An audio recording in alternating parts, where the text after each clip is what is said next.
Hey, you geeks! Today, I will do an Ethics of Elfland video as 10 things that no one says about the Cytoverse series. 10 things because who am I to challenge the algorithmic superiority that decides whether or not my videos get shown to anyone? Though defiance is kind of the theme of today's subject matter, specifically, I want to talk about how the Cytoverse series is really just a clever spin on Milton's Paradise Lost. Skyward is a particular favorite of the channel as it is my oldest book review still standing. It is super cringe, but if I hadn't enjoyed that book, this channel would be very different. Over the course of my channel's history, you can track not only my growing enjoyment of the Cytoverse and Brandon Sanderson's Cosmere, but also my growing familiarity with how Brandon Sanderson writes his books and when it seems like he's pulling from a very specific source material, even if that's a book I haven't read yet. Look, are you insinuating something? Yes. So, about a year ago, I read Paradise Lost, followed shortly by C.S. Lewis's Space Trilogy. Spoilers, by the way, for all of the books mentioned in this section.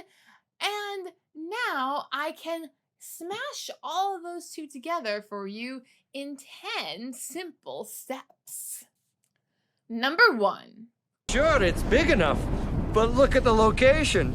Our story begins on detritus, which usually means waste or debris of any kind. So, kind of like trash.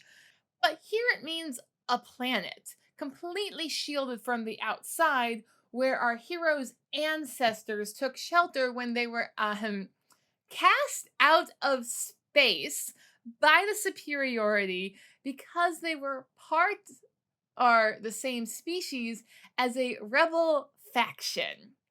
This is kind of the same spot Paradise Lost begins, where Satan and his fallen angels are just chilling in a lake of fire, in adamantine chains and penal fire, who durst defy the omnipotent to arms. 9 times the space that measures day and night to mortal men, he, with his horrid crew, lay vanquished, rolling in the fiery gulf. Although Spensa's people dwelt underground for more than 9 days, 9 is kind of a big deal for Milton's Lucifer, and it's certainly Odium's number. But Spensa is still dwelling underground in a city named Igneous, a fiery rock where it is perpetually lit by a devilish light. Igneous was a sweltering place with all those refineries, factories, and algae vats. And though it was well lit, it somehow always felt gloomy inside, with that red-orange light from the refineries shining on everything. Igneous is dominated by manufacturing. It is a city of industry, just as Pandemonium, Lucifer's city in Milton's Paradise Lost. Underneath had veins of liquid fire, sluiced from the lake, a second multitude, with wondrous art founded the massy ore. A third as soon had formed within the ground, a various mold, and from the boiling cells by strange conveyance filled each hollow nook. You could say that Milton's Satan He has a mind of metal and wheels. That's one thing on which Milton, Lewis, and Tolkien all agree is a strong dislike for industry. Number 2, claim the chaos. Now that the scene is set, let's consider our heroine Spensa. She wants to get the heck out of Igneous, first by getting into flight school, and from flight school to the skies, as she tells her classmates. I wanted to become a pilot so that I would be celebrated, and my father told me to set my sights higher. He told me to claim the stars. I looked upward and tried to imagine those twinkling lights, past the roof, up, through the sky, piercing the rubble belt, where the saints welcomed the souls of the fallen when they died. This is quite similar to Lucifer's second task in Paradise Lost, to get the heck out of hell. As he tells his fellow demons, "O progeny of heaven imperial thrones, long is the way, and hard, that out of hell leads up to light. Wherefore do I assume these royalties, and not refuse to reign." How Lucifer gets out of, hell is quite possibly the most disgusting thing I've ever read in poetry. And I've read the Iliad and Beowulf, so we don't talk about how Lucifer got free. No, no, no, no. Spensa, however, got out of the underworld by befriending an AI and a slug and making a really cool spaceship.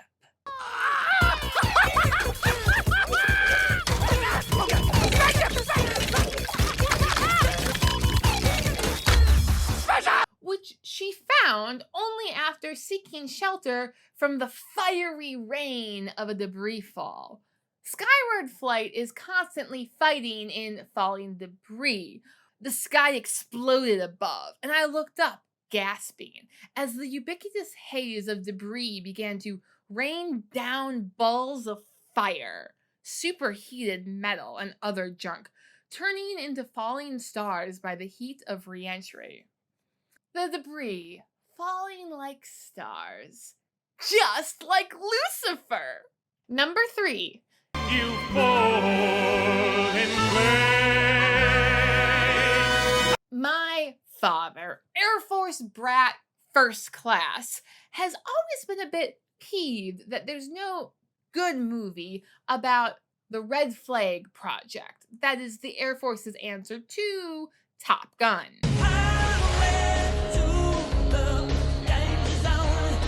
Well, I think that Skyward is the next best alternative the Air Force has. Why do I think it's the U.S. Air Force homaged? Because, what do the U.S. Air Force and Lucifer have in common? And boy, is that the unofficial motto of the DDF. What's the motto? Nothing. What's the matter with you? The best pilots can steer a ship out of an uncontrolled fall, a woman's voice said, echoing in the hallway. Your first reaction might be to eject, but if you want to be a real hero, you will do whatever you can to save your acclivity ring. A Defiant protects the people, not the self.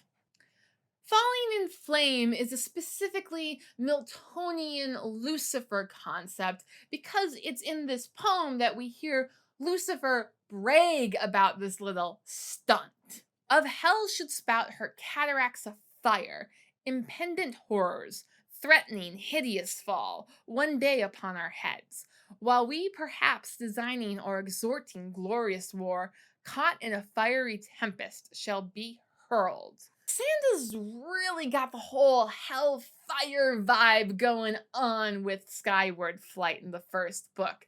There's even this little gem about how Spence's father died.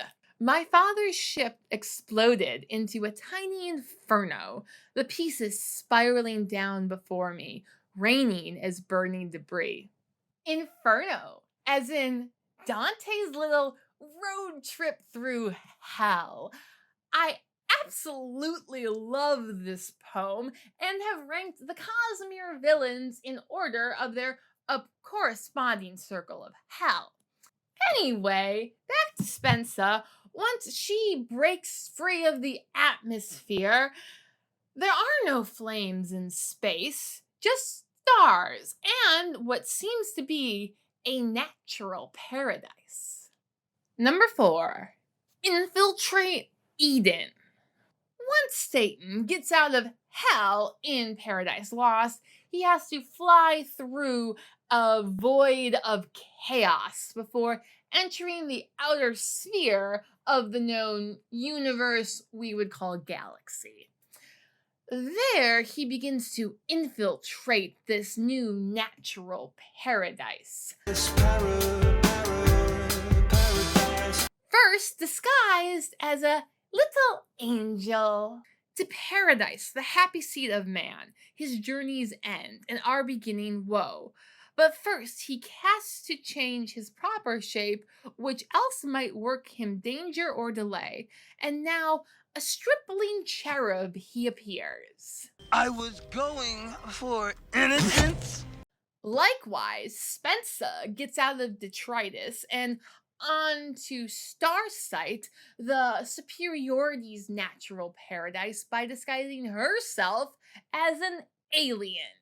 Mbot, can you successfully make her look like that alien? If she has the bracelet on, he said. My hands changed color to light purple as he overlaid my face and skin with a hologram of Alanique. Mbot even changed my flight suit to match hers. The imitation was perfect. Considering Alanique later takes the call sign Angel, I don't think that it's that big of a stretch to find Spensa and Lucifer's arcs thus far to be quite comparable. Number 5, dramatic much? Let's pause on our rapid recital of these epic plots and consider the characters of Spensa and Lucifer. Spensa is a little bit dramatic when we first meet her. Always attack from a position of superior advantage, I said. When this is done, jerkface, I will hold your tarnished and melted pin up as my trophy, as your smoldering ships marks your pyre, and the final resting place of your crushed and broken corpse. While Spensa credits her heroic bravado to characters like Beowulf, who come complete with skaldic boasts, let's not forget that Milton gave Satan heroic boasts as well. Of us, outcast, exiled, his new delight, mankind created, and for him this world. So farewell hope, and with hope farewell fear. Farewell remorse, and all good to me is lost. Evil be thou my good. That is the peak Lucifer dramatic monologue. Literally, he is on the top of a mountain contemplating if he should go through with infiltrating Eden. And from there, well, it's all downhill. Spensa's journey is more of an uphill climb as she climbs out of detritus to the atmosphere to the stars into the garden of Starsight. Upon seeing this, she, unlike Lucifer, doesn't despair. This is the superiority, I told myself. Those are Krell. They're trying to destroy my people. Stay angry, Spensa. Oh, saints and stars, I couldn't keep up the warrior act any longer. These weren't my enemies. Some parts of the superiority were, of course, but these people, they were just people. And that is the biggest difference between Spensa and Satan.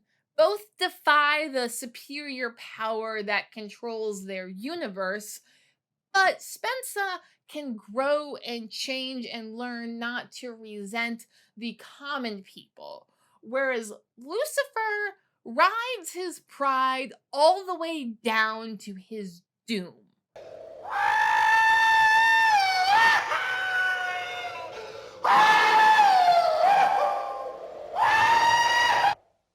But just because Spensa has a change of heart midway does not stop Sanderson from continuing to riff off Paradise Lost or its extended universe. Number 6, Nowhere. My general understanding of the Western epic poetry's extended universe is that it goes from the Iliad and Odyssey into the Aeneid and then into Dante's Divine Comedy into Paradise Lost. These then form a base, which then feeds into so many contemporary science fiction and fantasy works. But we will stick to C.S. Lewis's space trilogy and how that also seems to be an influence of the Cytoverse. Reboots are symptomatic of a fundamental lack of originality in Hollywood. Have you no shame? Lewis, as an English Anglican Don of Oxford, is of course quite smitten with Milton's Paradise Lost. But Lewis has his own way of putting it. So, for example, Milton describes Satan as far removed from God and light of heaven, as from the center thrice to the utmost pole. In the Space Trilogy, Lewis gives us this paragraph in Paralandra. Melendil is, there is the center, he is in every place. There is no way out of the center, save into the bent will, which casts itself into the nowhere. And how does Starsight end? With Spensa, our Satan spin-off, casting herself into the unknown. Embot in one hand, Doomslug in the other, I touched the sphere and was sucked through to the other side of eternity. I mean, this could all be a massive coincidence, and maybe I prefer to think zebras instead of horses when I hear hoofbeats. But isn't this more fun? Besides, this also lays the groundwork for my favorite theory in science fiction. Number 7, Tolkien in space. Now, you may think that this is a bit far-fetched, but the novellas double down on this vibe. So, if you haven't read C.S. Lewis's Space Trilogy, you should, even if you disagree with Lewis, because the basic premise is, what if Tolkien got yeeted into space? Well, Lewis changed J.R.R. Tolkien's name to Ransom to protect his identity, but come on. Ransom is an Oxford Don and philologist who, upon arriving in the strange planet of Malacandra, has this first encounter with another intellectual life form. In the fraction of the second it took Ransom to decide that the creature was really talking, and while he knew that he might be facing instant death, his imagination had leapt over every fear and hope and probability of his situation to follow the dazzling project of making a Malacandrian grammar. He's a beaver. He shouldn't be saying anything. Ransom goes on to learn what is called the Old Solar Language, which turns out to be the original universal language that Tolkien was very fond of seeking out on Earth. It's some form of Elvish. I can't read it. There are few who can. Given that the Space Trilogy is a bit vague on the whole details of space travel, I prefer to think that Redon adds to the story, as Alanik explains in Redon that Tolkien traveled space in his mind. Cytonics from my planet made contact with yours long before either of us were spacefaring. One of your ancient writers even preserved bits of our language, so that when we began to travel across the universe, some of your people could speak to mine. I never read the book. Something about a ring? The 17th shard doesn't have Jancy confirming that this is in fact Tolkien, but I could swear swear I remember her saying that on Brandon Sanderson's YouTube channel. I dreamed I saw 11 stars, the sun, the moon, and sky. I really like it because I think that is in keeping with the ever growing and intertwining base of poems that we are given in Western epic classic poetry. Number 8. No one says this.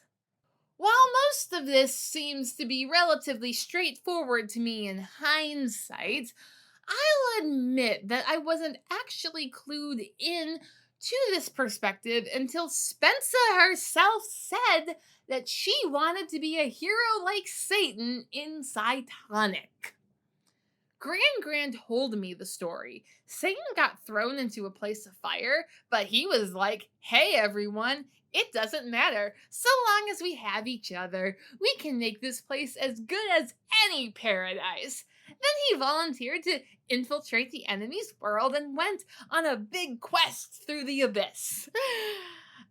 Since Spensa and Milton's Lucifer seem to have parted ways upon arriving in the material paradise of their own universes, Cytonic is more loosely based on the center of Paradise Lost that is actually a flashback to Lucifer's actual war in heaven that happened before the poem started. While Cytonic is really more of an Odyssey type story, where Spensa is island hopping, trying to get home, but getting really caught up in the journey and almost forgetting about her final destination. It's a 2021 space odyssey, if you will. And if Spensa is an Odysseus parallel, that means she is also no one.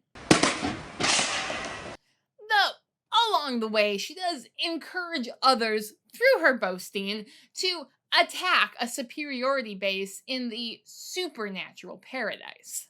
It's true, I said. My people have been at war with the superiority for decades. I know their tactics. If you want to take Surehold, I can make it happen. I know their ways, fought their wars. And this does sound a lot like Lucifer rousing his troops for their final attack on heaven in Paradise Lost. Oh, now in danger tried, now known in arms, not to be overpowered, companions dear, found worthy not of liberty alone, to mean pretense, but what we were more affect, honor, dominion, glory, and renown, who have sustained one day in doubtful fight, and if one day, why not eternal days? Satan's attack, however, is ineffective, unlike Spensa's. She takes Surehold and then moves onward, inward, towards the center, where it does get bigger on the inside. Look at it. Go on, say it. Smaller on the outside. This story begins to look like another entry in the Western classic epic poetry extended universe. Number 9. Paradiso? In Dante's Paradiso, that is his road trip through heaven, circular objects, well, spheres, circle around a strong central light. While this could be equivalent to just our solar system, Milton's heaven is far more terrestrial. It's got hills and mountains and valleys, and it doesn't really look like the nowhere. The nowhere is also quite circular, and it is a place where ancient races went to commune with each other and learn wisdom. I felt the two species connect, speak mind to mind, before they even got close to shout at each other. The first two species to ever meet, at least in the nowhere, and long before either had access to space travel. This is much more like Dante's trip through heaven, where he gains wisdom by communicating with the saints who had gone before. His journey is also towards the eternal light at the center of heaven. O grace abounding, through which I presume to set my eyes on the eternal light, so long as I spent all my sight on it, in its profundity I saw, ingathered, and bound by love into one single volume, what in the universe seems separate, scattered substances, accidents, and dispositions, as if conjoined. Since Dante was invited by Mama Mary, of course, to visit heaven, he only had to battle Beatrice's sass along the way to the seat of all wisdom.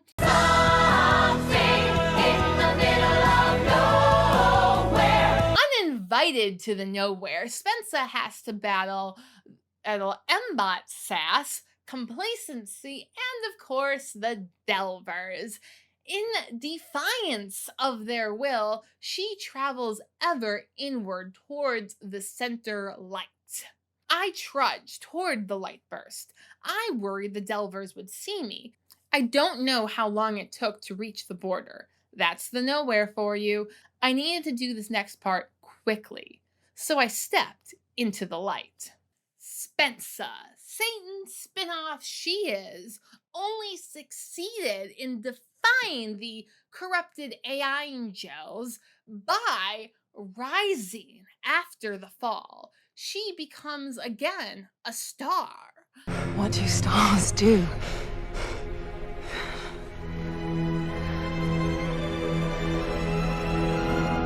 Shine. This is something Milton's Lucifer never does, and Dante just goes home after seeing the divine light. So heaven only knows what happens next for Cytonic. Number 10, lies. To please the algorithm, I promised you 10 things, but this is a video about Milton's Lucifer, so it's only appropriate that I lied. honor is dead, suckers! Thanks for watching. Be sure to like, share, and subscribe if you want to see more. Real, actual lists of 10 things will be coming for you about a variety of literary topics. So please comment below if you found anything in this video remotely interesting.